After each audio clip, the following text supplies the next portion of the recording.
Does your convertible have a back window that is separating from the top, or is the plastic back window scuffed or scratched? Although so many of us love convertibles, the reality is that these tops and rear windows don't last forever. Putting the top up and down time and time again, leaving it out in inclement weather, or simply exposing it to the sun for years causes the rear windows to deteriorate.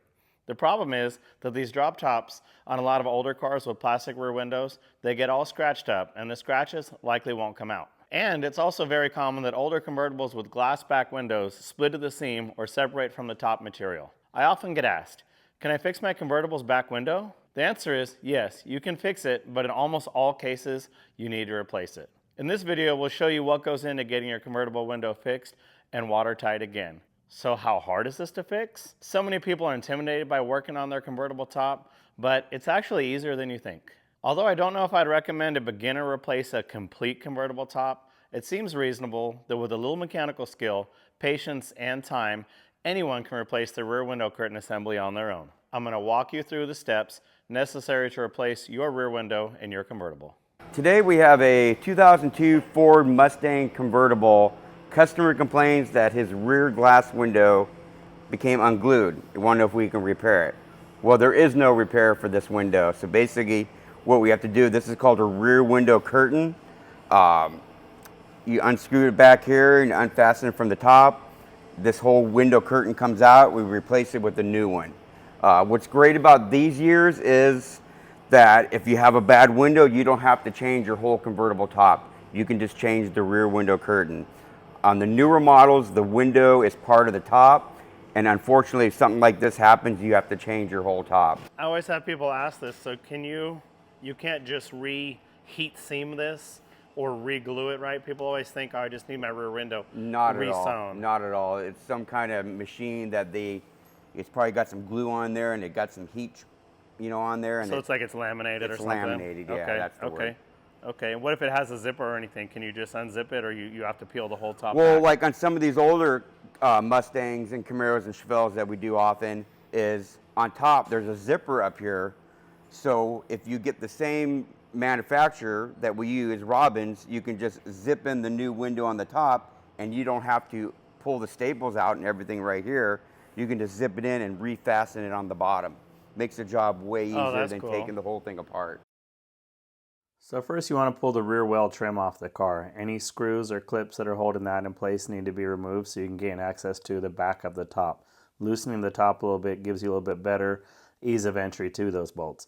Then we're going to cut out the back window. In most cases you'll remove the back window and fasteners, whatever it takes to gain access. Here we're going to start to take all the staples out that are holding the top to that rear bow, and then after we pull that out, you're also going to notice that we're going to remove all of the staples that are holding the rear window curtain to that same rear tack strip or bow that you can see floats back and forth and attaches the top. It's very important to get all the staples out of there because any staples remaining are going to be in your way and could possibly damage your new top. That looked really satisfying when you were peeling those staples off. Oh, and they come out of there really easy. Yeah, they what are you doing right now? So you're pulling staples So this out is, yeah, this was the rear window curtain, and it's stapled to this, this is the rear bow. First you got to take this little tack strip off of here that holds the top, then you can get to this row of staples, and you just kind of pull these staples right on out. So the back window staples underneath the convertible top. Correct, correct. And then okay, so when we go back together, you'll staple it on and then put the top back down. Yes. How many staples do you reckon? This is definitely not the original top. Somebody changed this before, and I think this guy must have got paid by the staple because there's a lot of them. I think I've seen you get a little happy with the staple gun. Oh yeah, oh yeah. I'll listen back here and I hear bap, bap, bap, bap, bap, bap, bap, bap, bap, bap. I'm like, what's going on? And then when you remove this rear tack strip actually bolts to the rear of the vehicle back here. You can see the studs coming out of the back wall there.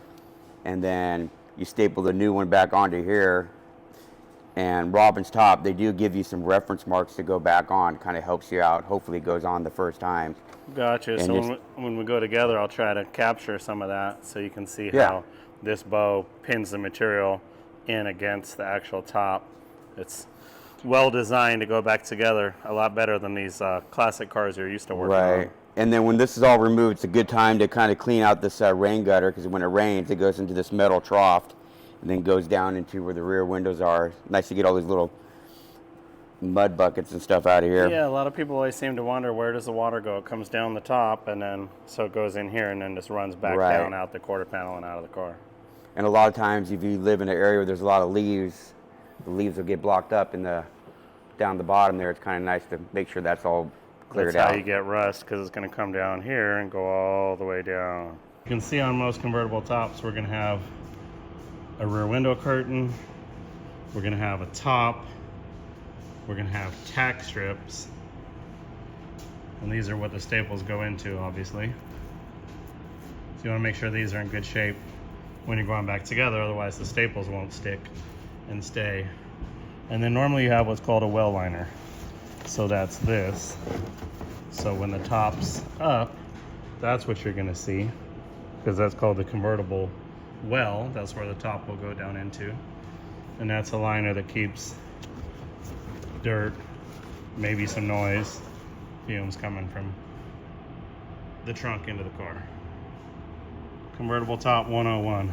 So while you've got your top torn apart, or in the case of the Mustang, the back window is out and the top is up, this is a great chance to take a closer look and study everything and make sure you don't have any excessive wear, any bent related top parts, pinch lines, or the like. So you want to do things like make sure that everything's moving smoothly, check all your tack strips, and make sure that you're going to have a nice tack setting so you can nail your staples down and get your top material to lock down tightly.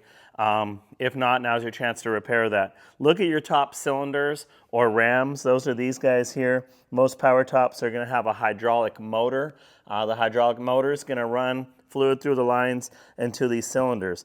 It's common that a cylinder will wear out and it'll leak either from at the body right here, almost like if you ever had a leaky shock, or add a line. Make sure your lines aren't leaking from the connections, and just make sure your lines generally aren't pinched, that they're free of any obstruction, that they're not being pinched or worn through. Also with your wiring, it's a great chance to take a look at the wiring, because if you have any critters, mice and rats love to nibble on wiring, and they also love to nest back here in these convertibles. Check and see if your wiring's pinched at all. Check and see if you've got any corrosion on that. Check your top motor, like I said, and make sure that it's in good shape.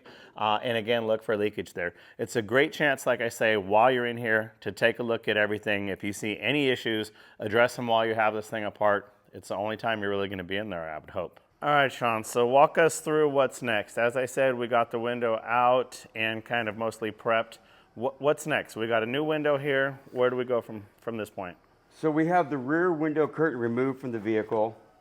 This is what it looks like right here. So basically you got a metal tack strip with like this plastic insert, and that's where all the staples go into. You can see this is the back side of it, and the studs come through here and they give you the bolts to put in back through here. So what we have to do is remove all these staples out of here and transfer the new glass window onto the tack strip. Most important thing you want to make sure is your center marks.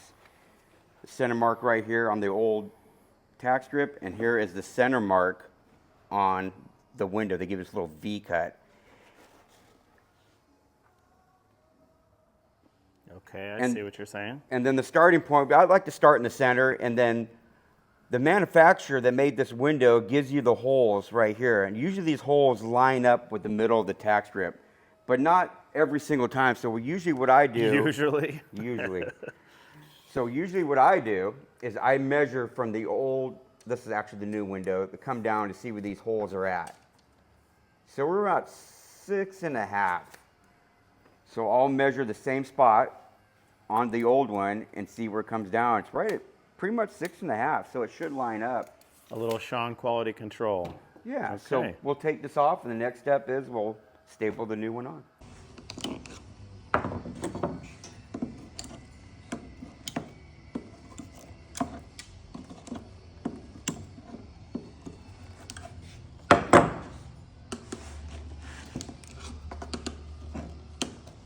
So I have the tack strip, the old window all stripped off of there. It's all cleaned up, ready to go. And I pretty much, this is the new curtain here. I start right here in the center, and I drew a line on this top piece of vinyl where these holes are on this bottom piece. So it kind of gives me a pretty good reference where to start here. So I'll just go like that. and I'll put a staple on one side and then the other side of the hole. And I always mark where the holes are, and I'll come back and cut those out after everything's stapled on here. I use a pneumatic BIA staple gun. I realize not everybody's going to have one of these. You can go to Harbor Freight and buy this same gun for like $35, $40. Or if you're really budget friendly, you can actually use a handheld staple gun. It will work for you, but this is a much better way to go is using the pneumatic staple Cool gun. tip. But obviously it's very important like that you have good staples, a good gun, and this tack strip is in good shape because that's all that's going to hold that in place, right? We're relying on that. So a thorough job here is kind of like your foundational issue. If you don't do this right, you're kind of stuck. And then I'll come over the left or right side, doesn't really matter too much, and I'll kind of pull this kind of tight right there. And I'll just put one staple right there to hold everything kind of together. And then I'll come back and I'll make sure this line lines up, and I'll staple that whole row back there and then go back to the other side. The other tack strip is still in the car because the top is still stapled to it. We're not changing the whole top, so that can stay on there. So when this goes back to the vehicle, which we'll show you in a little bit, this will staple to that tack strip that's still in the car. So what I'll do is I'll come back where these holes are. I'll just put a little mark right there so I don't put a staple in that hole. And the most important thing is don't staple your finger. It does I hurt. was literally just going to ask you, have you ever, because I know if I'm working with wood, I've done a full sand and either hit myself with a hammer, put a nail through an empty space, or admittedly. Maybe once, maybe twice. How's that feel? Pretty good when you do that? It hurts. It bleeds usually. All right, so we'll get this all stapled up, and then you'll trim out those holes, and then what's next? We'll be over at the car? Yeah, we'll go back to the car, and then this top of the window will staple to the rear bow that holds the top and everything together on top. Now we get to actually place the assembled rear window curtain back into the car and attach it to the rear bow. Be careful to make sure you start at your center line. Start in the middle and work your way to one side, and then do the same on the other side. Tack the edge and then staple across the field into the middle. That way you know you're getting a nice full taut spread on your rear window curtain. As you come around the sides, pay special attention to get good attachment to that rear bow. Here's a cute trick. So this is actually Velcro, the soft side of Velcro that was trimmed as a strip to use to cover the staples where the top actually folds. And so now you have a nice smooth transition so it won't have the friction and wear through the top. A lot of times you'll see wrinkles here and wear marks. Simply doing a trick like this with some material and stapling it in place is really going to make sure that that top edge of that top really stays in good condition. On these tops, in order to get the proper bite, you really want to use the right staples. We want to use a 3/8 stainless by 3/8 long, and again, they must be stainless. Here we go again. We're going to work our way center out. At this point, we're attaching the top itself and focusing extra.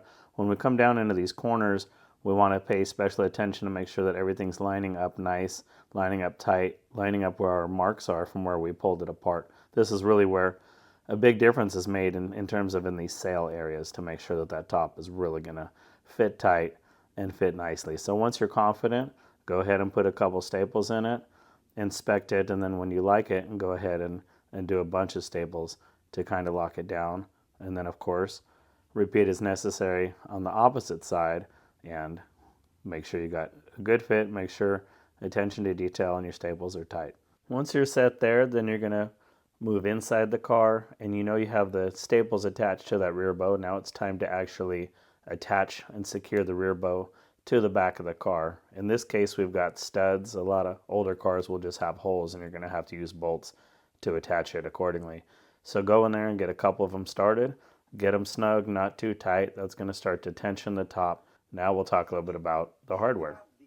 So they have these plastic around these metal, I guess you can call them nuts, and what they are, it does two different things. It holds the rear tack strip, and then this plastic part right here, this little groove, holds the well liner.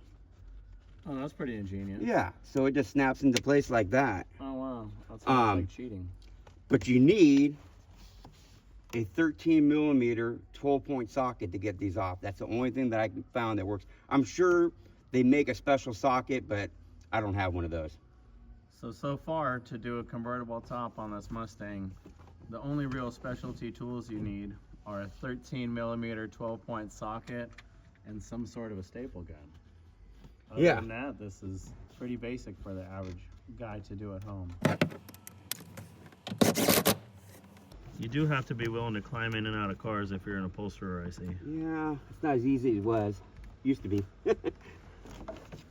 That's that age thing. At least you're a little guy, so. Yeah.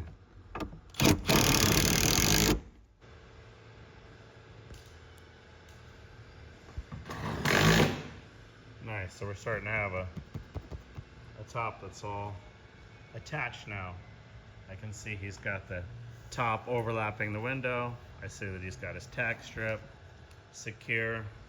Now I see that he's latching the top down so that you can check your fit, right? So this is the point at which you would either love it and continue forward, or you might then pull it back apart a little bit in order to staple it a little tighter, pull things a little more taut to get rid of some of the wrinkles or slack. Just gonna get this latch. I think the customer stated that they have a little problem with the driver's side latch. That's a problem with older cars. You fix one thing and you encounter another. But that latch seems to be unavailable today, so. So it looks pretty good. We have a couple of wrinkles right here. One of the things we haven't gone over is using a steamer on this. And we'll go ahead and plug that in and get that warmed up, and we'll go ahead and try. Maybe if I tighten up the rest of the bolts, it should look pretty good. Okay, so we'll show them how you steam it, and then also for those of you that don't have a steamer at home, if you've got some decent weather, you can let it sit out in the sun, right? You know, you can use a hair dryer too, and that helps a little bit too, but the steamer gets behind the fabric and kind of shrinks it up a little bit. Another pro tip from Sean, you could use a hair dryer. Now the top's on, and it's really time to start looking at all the little details. For example, we've got a pretty nice top here, but since we're trying to keep water out, it makes sense that we would address the weather stripping. The weather stripping is going to be paramount in keeping all of that water and moisture from getting in the car, so let's go ahead and consider changing that if we can. Then we want to make sure we're installing all of the trim, any clips that were either removed or possibly missing in the process. You're going to find on a lot of these old cars that we have worn out or broken clips, missing hardware, so this is really a chance to go ahead and make sure we're elevating the quality of our install by fixing all of these little pieces and parts and making sure that everything is fitting nicely and secure. As we put the trunk together on this one, we noticed we were missing a couple screws, so we went ahead and located those and installed the necessary screws to get everything locked down tight. Now that that's all done, we're able to go ahead and remove this prop rod that's holding the top up and check the tension, make sure that the top is fitting really nice and tight. We want to look around the edges, the corners, and around the window. It looks like it's looking pretty good, so let's put her up and down, and I think we might be good to go.